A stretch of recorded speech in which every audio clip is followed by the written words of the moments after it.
Oh, That's one to remember. Are we live yet? this meeting is being live streamed. Hey. Very welcome, everybody. And only 2 minutes later than advertised, which is pretty good for Record. everyone. Above That's average, actually brilliant. definitely. Above average for us, yes. That's full on elite, isn't it?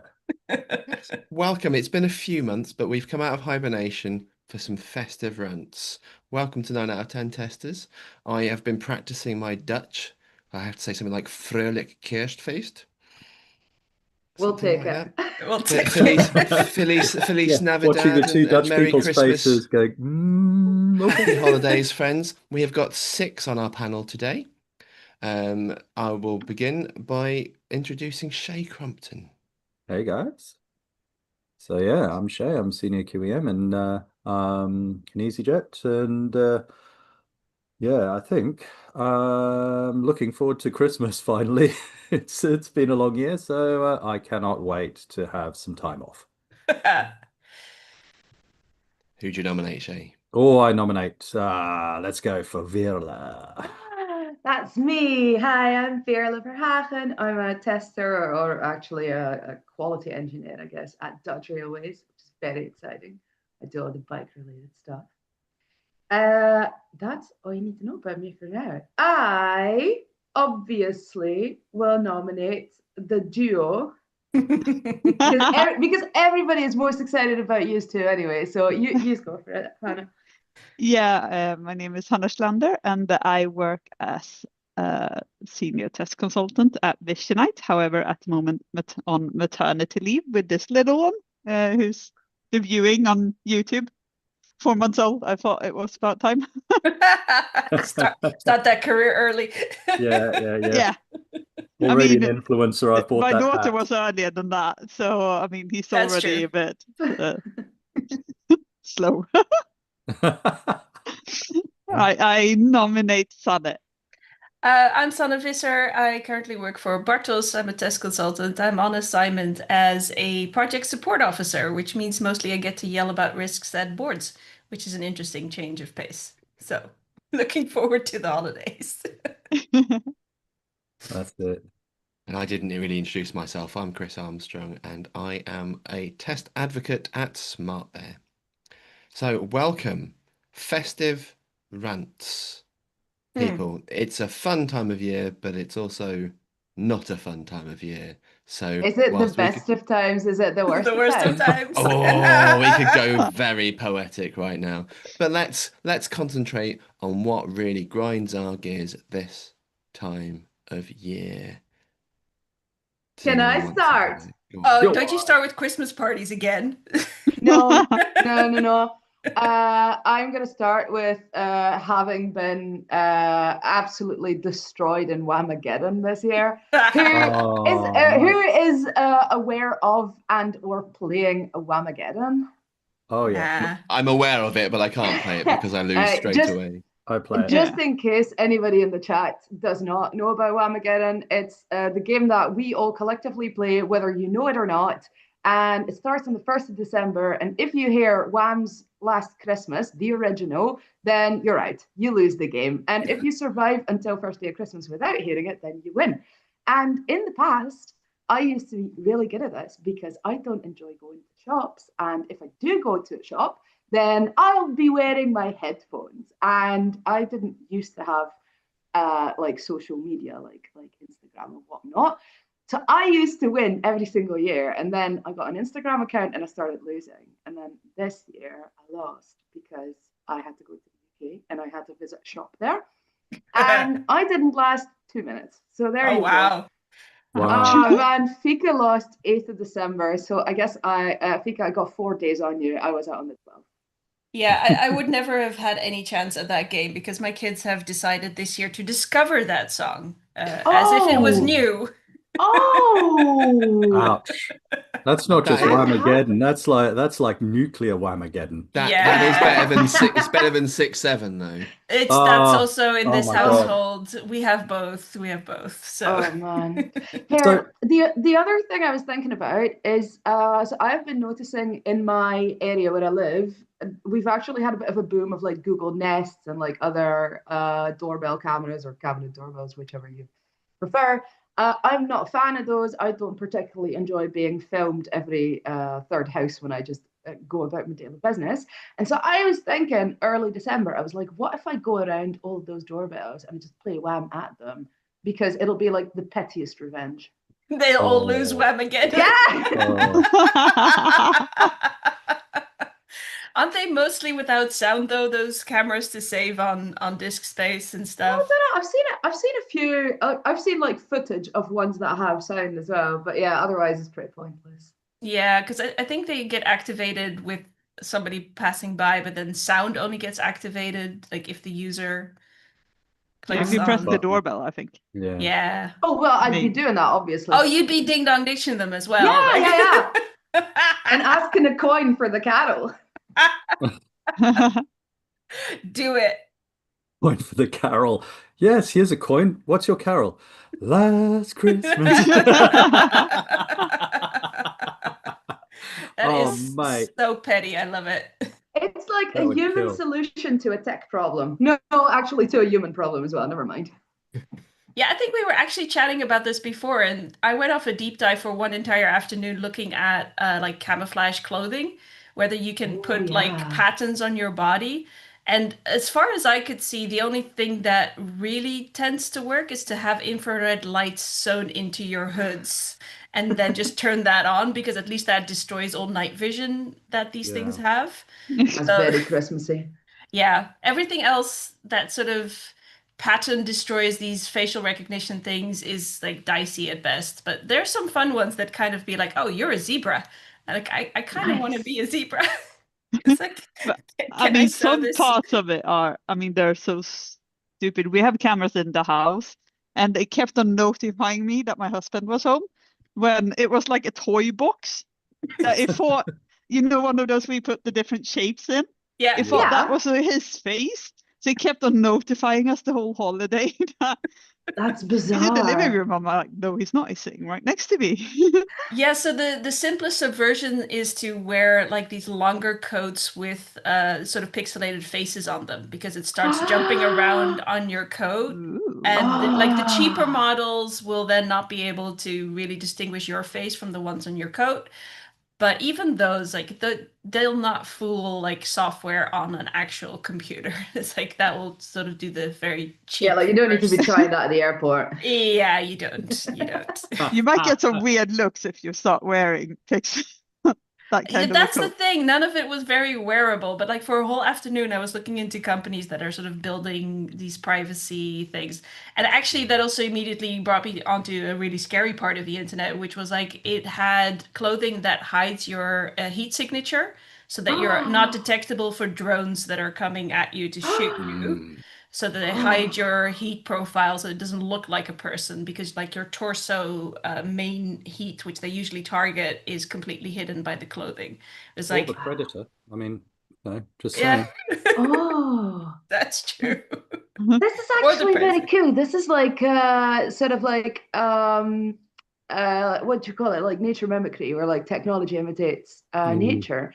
Because I think there's animals that will have like patterns on their fur that kind of look like eyes. Yep. So that when a predator approaches, it kind of looks like, oh, they can see me, so I can't, like, there's no point jumping them. Yeah. So in the end, the conclusion of the whole afternoon was if you do want to hide your face from cameras in public, wear a face mask and Nice. that's Also, it'll keep you safe from COVID. Yeah, exactly. Go lo-fi. Go lo-fi. Just put a face mask on. Lo-fi solution. Yeah, that's it. Look, you know, don't overthink it, people. Just a face mask, and that's the kind of service we provide here at 9 out of 10 testers. I still want to be a zebra. It's like that's still a thing. I mean, that sounds more It's fun. never print coat, no? Yeah, it's just a print coat, but it has enough of like the zebra patterns that it confuses the object recognition. Right. One day. The fabric was ridiculously expensive, so I don't think so. But yeah, one day we're going to come over to your neck of town, and you know, it's going to be, where's Sana, and she's going to be and you're standing right beside us, and it's like, It's ah, like shit. camouflage. Yeah, I thought there was a zebra there. No, it was Sana. Easy mistake. Easy mistake.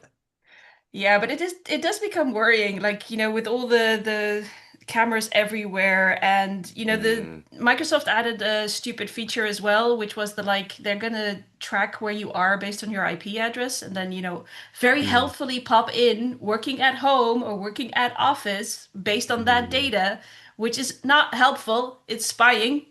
Like, yeah. Yeah. let's be clear. Working at mistress's house.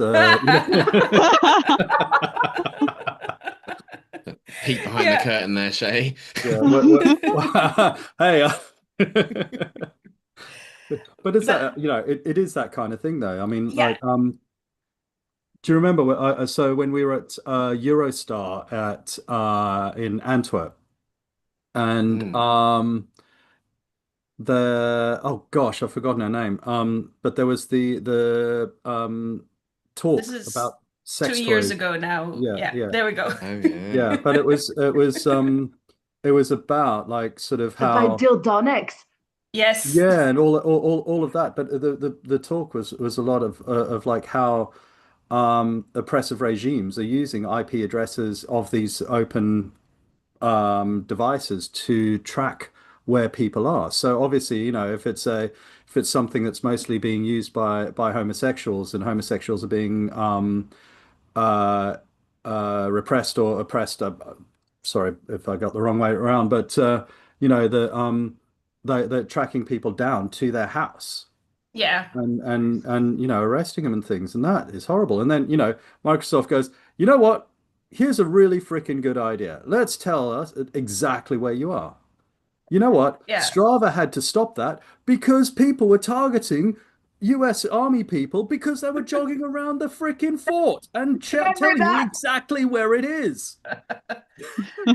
So Oh, that so was bad. Joe Dalton, by the way, from Pen Test Partners UK. Yeah, yeah. Um, Mm. Pentest Partners, awesome. It was one of the sort of like scariest and most awesome talks I've ever seen. It was hilarious. It was scary. It was concerning, and yeah, the delivery was amazing. but So if look it they're up. building it into your office tools, it's like, how can you can't turn that shit off. Like, I've been trying to get away from a lot of this kind of really big for tech all year. But it's just, if I have to use it for work, then there's no escape. There's just no way to avoid it. And why do they need to know where I am? I am not in the office. Is that not enough information? Also, it's like Yeah. you're running all your traffic through VPNs anyway to keep us secure. So why do you need this feature? It's like I Yeah. just, yeah, it's really bugging me. That's the thing I find funny is like, so we've got Authenticator for our Microsoft suite. And every time I pick up my work phone to sort of put in the numbers, or it helpfully now shows where your IP address is coming from. And it says, is this you? Now, I'm not in Scunthorpe. So do I say no or do I say yes? Do I say yes because I'm Why is assuming that that it's my never VPN that is accurate? actually coming through Scunthorpe or Yep, frickin' it's Ah, never wherever? it's never right ever. it's No. never where No. you actually are. So It's ridiculous. technically, I should say no because that is not where I am, right? Wow. How is the question framed? Do they ask, is this you, or do they ask, are you here? Well, it shows are you logging in and you say yes, it's me. But it also shows the map of where that IP address is coming from. I mean, So yeah. it's fair enough, for me being a European airline anywhere in Europe is like okay, cool, they're probably routing the VPN through there today. But if it pings from China, then yeah, probably not the right VPN, dude. Um, but at the same time, it's on a mobile phone. The box is like this big, Yeah. and I can't tell where the hell it's coming from. But I'm just trying to log in, so I'm going to say yes. And then comes the Uh-oh. next lie, the next little lie that you always are asked, would you like to stay signed in and check this box? That's the biggest lie that Yeah. Office ever Ah, tells that's you. so annoying. Because immediately the next tab that you open is like, would you like to log in? Like, no, I just told you I would like to stay signed in for Yeah, my yeah, comfort. yeah, Please keep me fucking signed in. yeah. But this Yeah. is coming from a different IP address. Oh, than the last one. there's no way. There's no way. It's mad, isn't it? Like, because we've got more tools than ever to stay connected, and yet coming back to a festive theme, friends. Mm. This can be an incredibly lonely time. Like, Mm. and there's a lot of people going through a lot of things right now. I don't, rather than being sort of all soapboxy, if we got like any sort of rants about how people are dropping the ball left, right, and centre at this time of year, are we checking in on our Oh, friends? Well, I think at my current assignment, they're not doing a Christmas party, and I felt that was an absolute gut punch. Like, if you work all year for a company, I feel like a bad Christmas party at least is what is deserved. Like, Really? I don't necessarily like them, but I Hmm. feel like that is something you kind of owe your company to celebrate the year. You owe them at Yeah. least one party, maybe not a Christmas one, but one company party that you Hmm. can kind of just attend for free. It seems like such a cheapskate kind of way not to spend I money. was gonna say because I know that a lot of people absolutely hate the Christmas party, so it's more like it's the principle of the matter. Then. It's the moral of it. And as much as people hate it, they also kind of begrudgingly like it. Like, let's also be yeah. honest there. Like, just because this group tends to absolutely hate them with the fiery passion of 10,000 suns does not mean there's not a whole group of people that really lives for the Christmas party. Fair enough. Yeah, I think it's that thing of it's nice to be offered, and I think that's the thing that it's And more about. It's included. like your organization is actually how many organizations, show like we're on posters around the office, we really care for your welfare, and we're all about, good mental health, and we're all about, sort of allowing people to choose, blah blah blah blah blah, all of those things. Hmm. And then you're like, well, you really care about us, but you're not having any get-togethers where, everybody can intermingle from different teams and, serendipitously discover that, hey, Dave from security is my spirit animal, and I want to, and that means that security and QE now are going to be like the closest of bonds and actually do something good for the company or things like that, which is one of the greatest side effects of these things, is you randomly stand beside someone at the bar or at the buffet, or end up dancing on the, pissed up on the dance floor, and then you make a connection with somebody, and then like further down the line that becomes a useful networking Hmm. connection, Oh, yeah.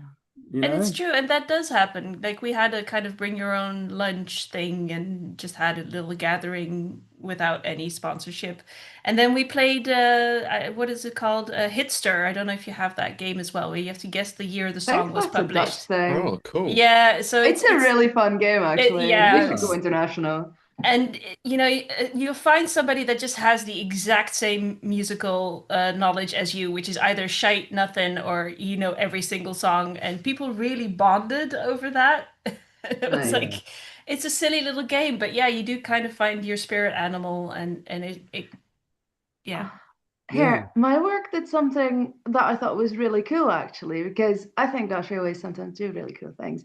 So there was a Christmas party last week, and I didn't go, and I regretted it later because I learned that they had given our receptionist a prize because everybody loves her. I love it as well. She is so cool. She knows everybody by I name. know who you But mean. She worked there even when I was there, and I came to no Oh, have lunch with way. you, and she still recognized me from like Oh my 6 years back. God. But Yeah. she's so cool, right? Yeah. And so everybody loves her to bits, and they gave her a prize to say, Aw. like, look, this is how cool we think you are.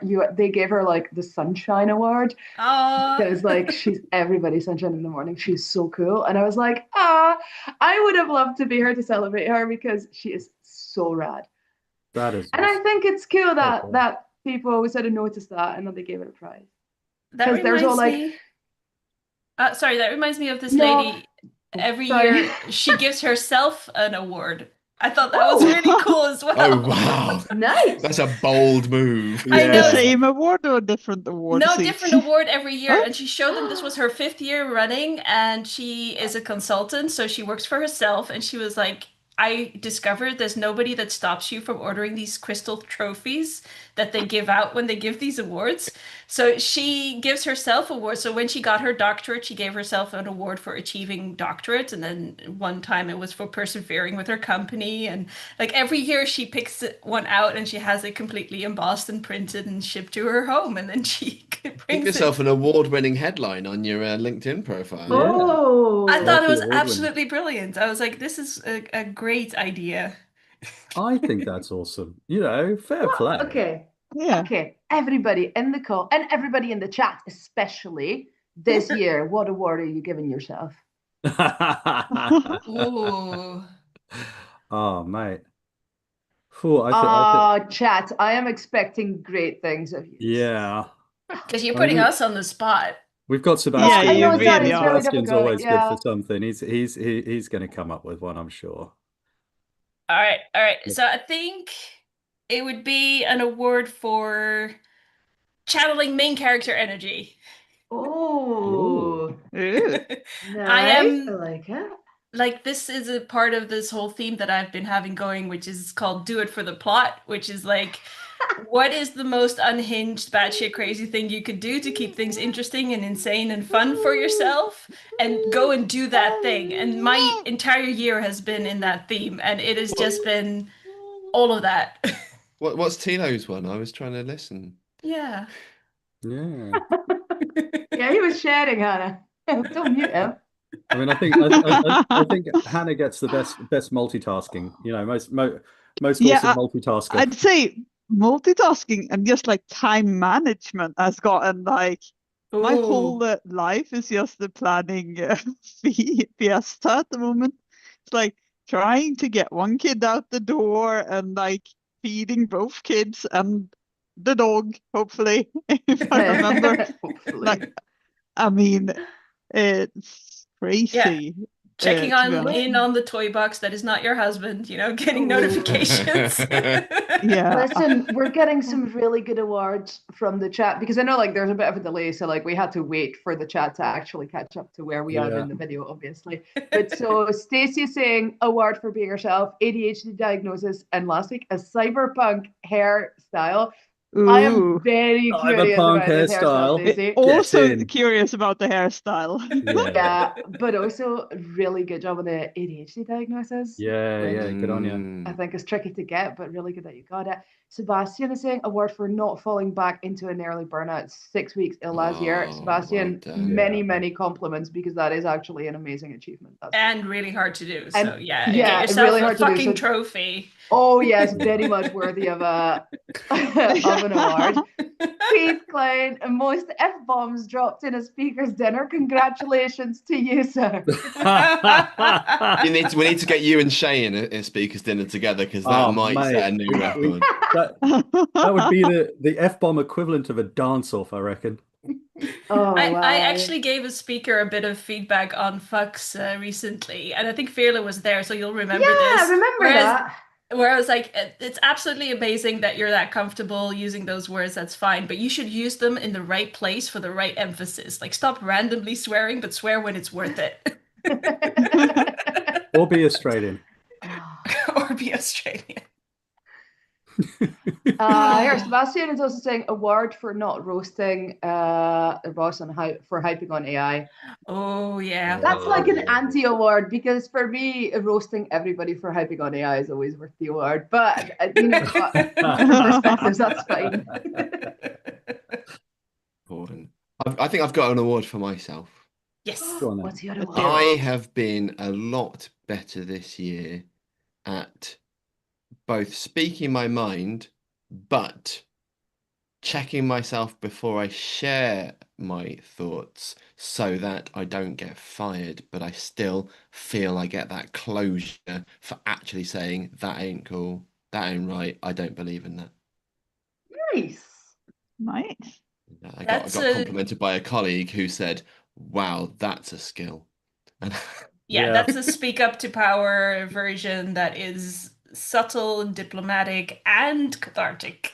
and I can sleep knowing that I've said what I believe and not been fired for it because like I was asked to commit on release quality and things like this, and I was like, no, that's your risk to own. I'm just telling you this stuff. You want to push through this stuff, none of us are bought in on it. You want to do that, that's cool. I'm not signing off on it, but I will do what I can within your constraints. And I just threw it all back at them. I'm not going to own things that I don't believe in. Even this is polite. Yeah.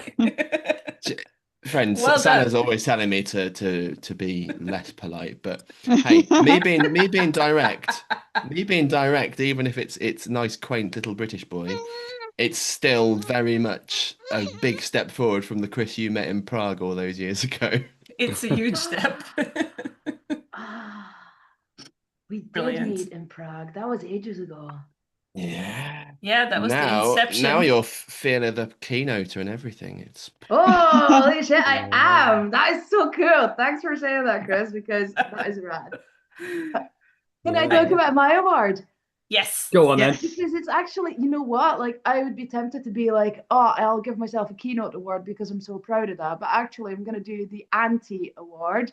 I have been checking myself and not wrecking myself immensely. I have learned finally at 36 years of age, I have learned to not try to always be everywhere.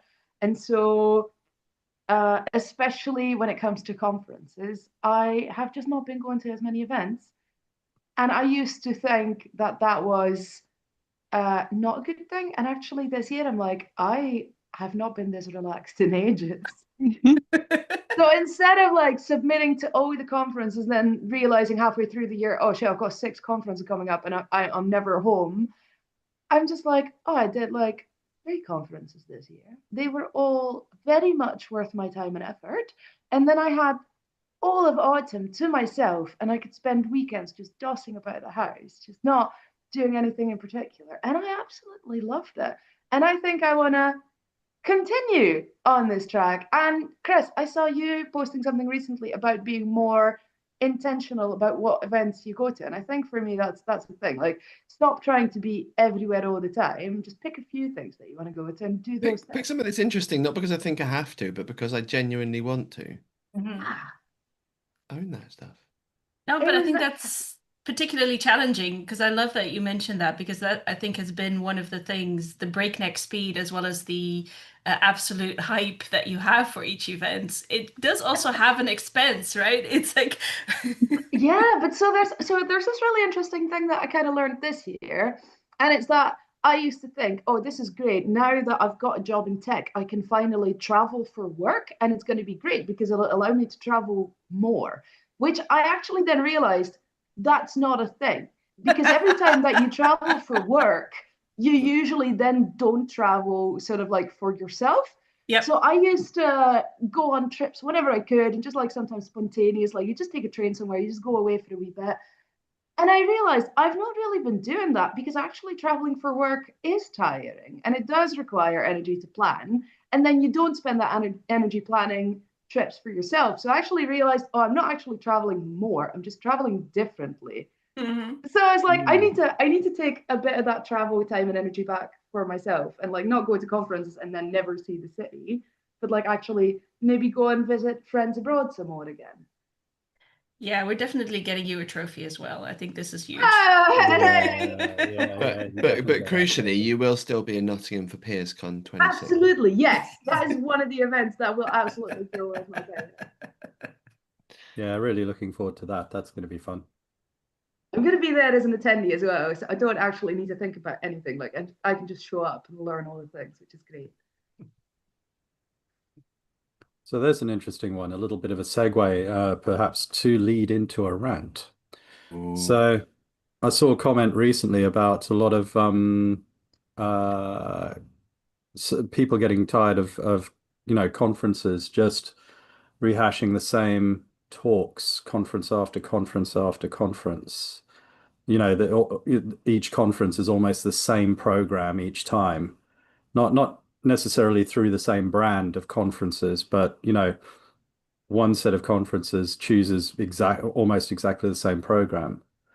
Um, And I think I've seen this. I saw this a while ago when sort of the whole mental health in software testing bubbled to the surface, and then all of a sudden, every single conference has, 70-80% of the talks experiential about how I survived the my shittest time in QE. Um, what are your thoughts, perhaps, on how can conferences keep sort of having a program that is interesting for people who attend multiple conferences? There you go. I mean, if you attend one, that's great. You see that set of talks. Mhm. Cool.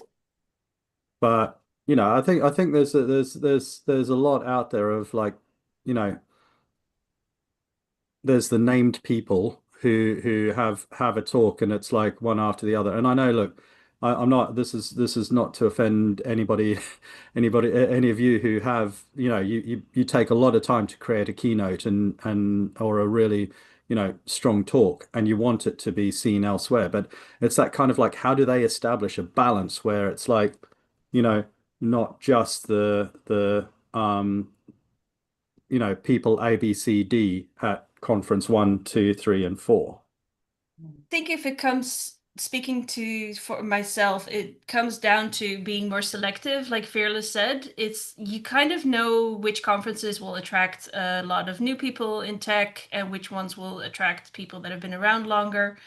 And you start to be more selective about finding your space. There are conferences that put in a lot more effort into selecting talks that are more for folks that are senior in tech. And like I think there's a CIO conference in London that's way more interesting currently than maybe an automation star would be for me currently.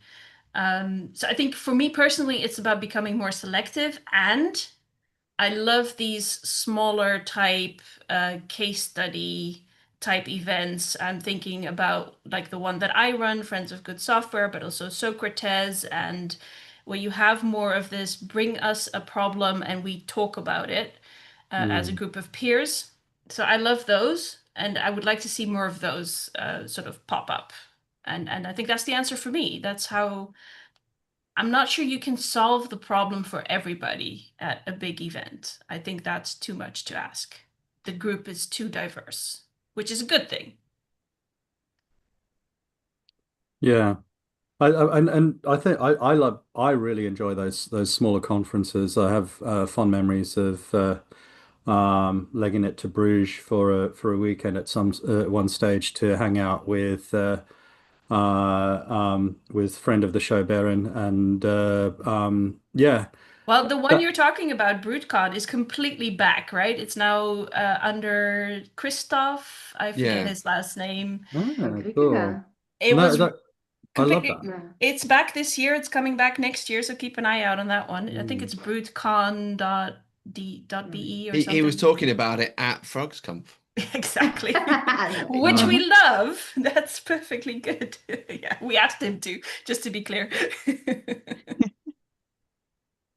yeah, but I think from an attendee point of view, trying to stay away from some of the bigger conferences is important as well. I mean, there are a lot of corporate tub thumps out there where it is like, insert name here of massive consulting company wheels out their blue-eyed speaker Mm. to talk about the latest trendy buzzwordy thing, let's Yeah. call it We've AI got and we've whatnot. got Paul in the chat saying that as well. He said lots of Yeah. comms have the same speakers from the same set of like prestige companies and consultancies Mm. and tool vendors, which I think Oh yeah. is definitely a problem at some of the bigger conferences. I'm gonna agree with Sana and say I feel like community events these days are sort of worth my time more than a lot of the bigger events, Mm. because if you've been going to conferences for a few years, you do see that sort of repetitiveness in the topics, the speakers, the programs.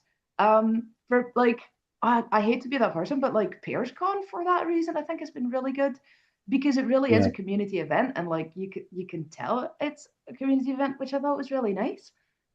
Yeah, And which is, for us, just to be clear, let's not hate on the sponsored I'm not. No, no, conferences no, no, because no. I'm not. No, no, no. I'm not yeah, hating on it, but I am yeah, saying if you've been going for a few years yeah.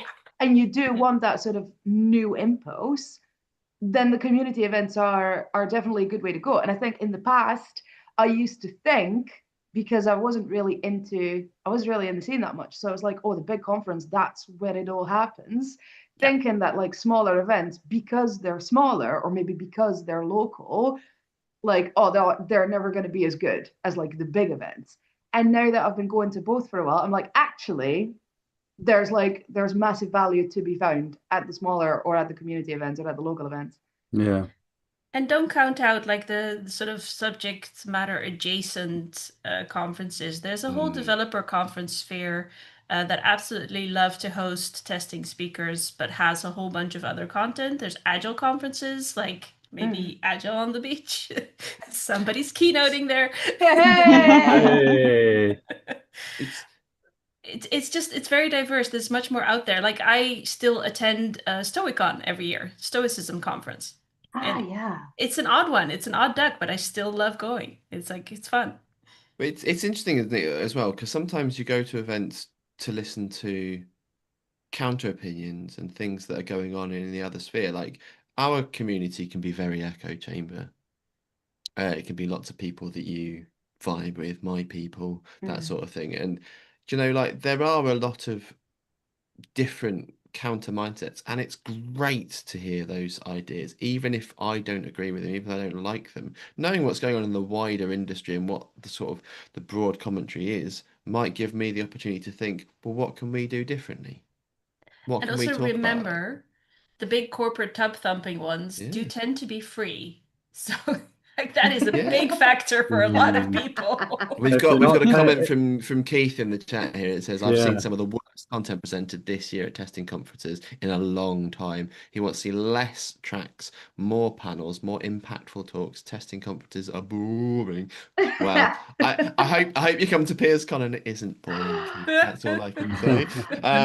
But look, in the world of other sort of content and things that we either do or don't vibe with, are there any interesting things that have happened this year? Interesting books, articles, new people, new faces, new voices that you've come across in the year of 2025 do you think deserve some sort of shout out or a bit of a spotlight on our beautiful 9 out of 10 tester stage?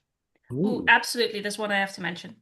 God. Jump right in. So, it's Anne-Marie Sherritt's quality coaching book. And that Ooh. was quite revolutionary for me. I've been in brainstorming on some of the chapters with her, and to see that come out and to buy it has been an absolute delight. Also, she's now launched, for people that are a member of her website, she now has a chatbot that can help you interact with the book. So you don't even need to read the thing. It'll just answer your questions about quality coaching as a coach in the chat on her website, which I think is absolutely brilliant. It worked really well. And funnily enough, she has this one wonderful chapter which is like, are you a quality coach? If you do these things, you are. And I went down that checklist and I was like, oh crap, I don't coach ever. Ah. So it was such a good chapter. It immediately hit home. I was like, ah, I am way too directive to be the kind of quality coach that Interesting. she's talking about, which is very valuable because then Mm. obviously there's some room for growth there. But it's like, yeah, it was a good list, and I would really recommend at least hit that chapter to see like kind of what she's talking about when she means how do we help teams grow. This is what she means by quality coaching. So that first chapter is already very, very valuable. Nice. I would like to shout someone out, but the worst thing is like I follow people on maybe LinkedIn or Blue Sky or whatever, and I kind of recognize their profile picture and name when it occurs, but I don't then remember the name. But I think my person is called Pavel Samson or Samsonov or something like that. He writes about UX design, and Mm-hmm. it is wild. Do you know him? Yeah, I've seen some of his posts. I know which one you mean, but I'm also blanking on the name. Okay, brilliant. Okay, if anybody in the chat knows, drop his name. Otherwise, I'll look it up and I'll drop the name later. But he writes about UX and UX design, and it is absolutely fascinating how frequently that, let's say, the lessons learned from that sort of industry would copy directly to testing. It is so cool. And it has been really cool for me to read somebody that frankly, I think just speaks absolute truth after truth, reading all of that and thinking, you absolutely know what you're talking about. And I can also use this even if we're not exactly in the same line of work. I think that's been really interesting. Well, that's interesting because like 10, 15 years ago, you know, the testing industry was saying, oh, we should really align with the UX And then we design. never did. And we never did. And then the next shiny thing came along, and the UX designers are saying, "Hey, we're here. We can come play, right?" And it's like, no, you're yesterday's news. But you're absolutely right. I mean, one of the books of my entire career that I point people at is called "Don't Make Me Think" by Steve Krug, who That's was a good one.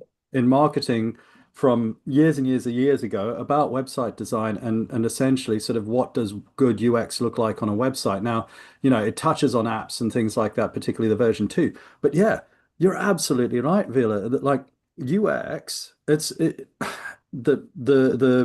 sort of moniker of "Don't Make Me Think" is absolutely right. And when I describe to people when I do UAT sessions, guided UAT sessions in my company, it's like, look, I get people in a room and I sit down and I give them the application and a bit of a script of things I'd like them to see, and all I listen out for is, huh, or oh, or Nice. and that's it. And that's the moment where somebody's having to be made to think. So yeah, oh man, yeah, get us that name. I want to read some of those. I put him in the chat. Turns out I did actually know his name. I just didn't trust myself. Carlos Samsonov. With it. Okay, cool. Yeah. Perfect. One of the things that I think are really interesting that he writes about is you know my opinion on AI. I'm not a massive fan. I don't think it's brought us anything particularly useful so far. And one of the things that he wrote about that really struck a chord with me was that he's saying like, oh, everybody is using AI to sort of like bypass the process of designing, of thinking about design. And he was like, the process in design is the whole point. Yeah. Like Yeah. you're not going to get to where you want to be without thinking about it, without doing the research. And you can't outsource that research to AI because the research is the point. Like the Yeah. outcome and the output is just not going to be the same if you put that in the sort of like instant output machine. So yeah, I thought that was really interesting, and I thought that applies to a lot of my work as well, where I feel like thinking about testing is part of the point of testing. It's not like give me these scenarios and I'll test them. That's it. Like we've been as testers, I feel like we've been fighting, arguing for this for years. Like, oh, don't say that my job is just running test scripts because it's simply not. And the moment that some technology comes along, we're like, oh, I'll just put all of my stuff in there and it'll just create scenarios and I'll just run those. I'm like, that's the whole, like, we've been arguing for years about that not being our job. And now we're reducing our job to that. Anyway. Yeah. I think I have to shout out Joep Schuurkes as well, who consistently for years and years keeps blogging and just keeps making good points. Like he has a one out recently, like we don't all do the same job. That is absolutely brilliant. And I do find myself reading his blog. It's smallsheds.garden. And yeah, he's a great writer and he just consistently keeps adding good stuff to the opinion sphere, I think. Keith's given us a shout out to Dagmar Monnet on LinkedIn. Says he's a huge fan now. She's amazing and posts a ton of content, great for testers. I'd like to shout out the book Frictionless: 7 Steps to Remove Barriers, Unlock Value, and Outpace Your Competition in the AI Era by Nicole Forsgren and Abby Noda. I'm still halfway through it, but I've always loved the sort of notion of friction being a barometer for quality, whether it be Yeah. necessary or unnecessary. And I love Nicole's writing for some time, and so that's a great book if you've got a chance to check it out. Look, friends, we've actually gone like longer than normal, which is kind Longer of than we exciting. planned. So maybe we can just give a quick festive farewell with a where can we find you? Shay, where can we find you? Gosh, I've been a bit silent for quite a while now on the socials, but generally it's at Shaymouse on Instagram is where I post random things, including dropping an entire bowl of gravy the other night on my feet, which was fun. But also LinkedIn, I'm around, so come and find me and say hi and you know.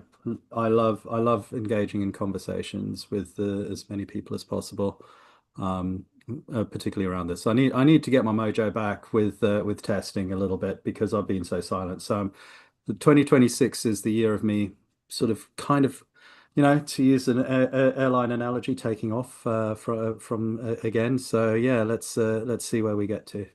So come find me on LinkedIn or on Instagram. Sana. You can find me at Tech Sanitized on LinkedIn, also on Blue Sky and Mastodon, but that pretty much only pops up if you directly at me, because I find those through my email inbox. And I will be at PeersCon, so you'll find me there, and also creeping back into speaking next year. So I'll be on some programs soon to be announced. Hannah. Awesome. Yeah, you can find me on LinkedIn. It's the best place.